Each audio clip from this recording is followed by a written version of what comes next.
Hi, I'm Pastor Rick, and this is Straight Talk on Scripture. Thank you for joining me today. And if you enjoy these videos, please take a moment to like and subscribe. Well, on to what I want to talk about today. How many of you listening want to be successful in life? And when I say successful, I don't mean that you want a multi-million-dollar mansion and a multi-million-dollar car, because I don't know how to tell you how to get that. So this is not that video.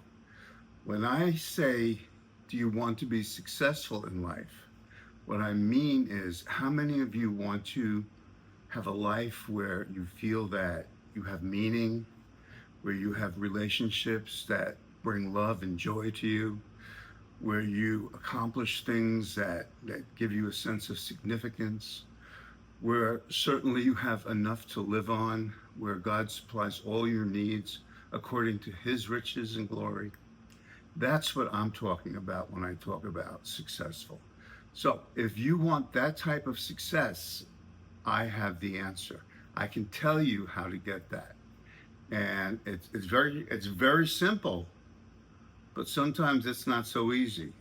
But let me take you on a little journey with me, about myself, when I became a Christian. You see, when I became a Christian, I came into the kingdom. I didn't own a house. I wasn't married. I didn't have a lot of significant relationships. I was kind of like a blank slate. I was a open canvas, ready for God to draw on, to do his creation on. And so this is what happened. As I started going to church and as my relationship with Jesus grew, I knew one thing. I wanted to please Jesus. I wanted to live a life that would make him happy. And I wanted to conduct myself in a way that where he would look at what I was doing and say, well done. So that was my one goal. So anyhow, now, okay, my journey begins. And my journey, like most of you, life is a succession of decisions that come to you where you get to either say yes or no. And this is where I began to succeed.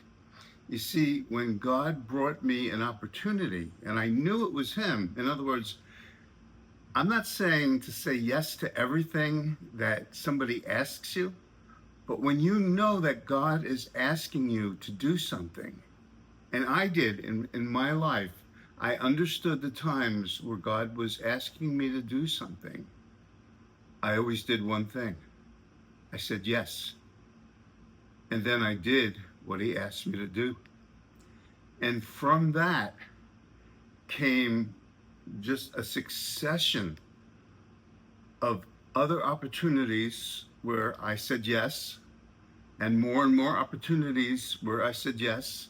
In fact, I'm still saying yes. When God comes calling, I'm still saying yes, and I have a wonderful life. I would look at my life, and I think a lot of people would, and say that it's a successful life. So if you want to be successful in life, when God comes calling, say yes. Just say yes, and then of course do it. You know, there's a word in Hebrew, it's in the book of Isaiah, I believe, where God says, who will I send? And Isaiah says the word hine. That's a Hebrew word. It means, here I am, Lord, send me. And I've kind of lived my life by that Hebrew word hine. So if you want to be successful in life, when God asks you to do something, say yes, say hine, and then do it. Well, I hope I've given you something to think about. I'm Pastor Rick. Remember, with Jesus, there's always hope, there's always love. God bless you. I'll see you soon.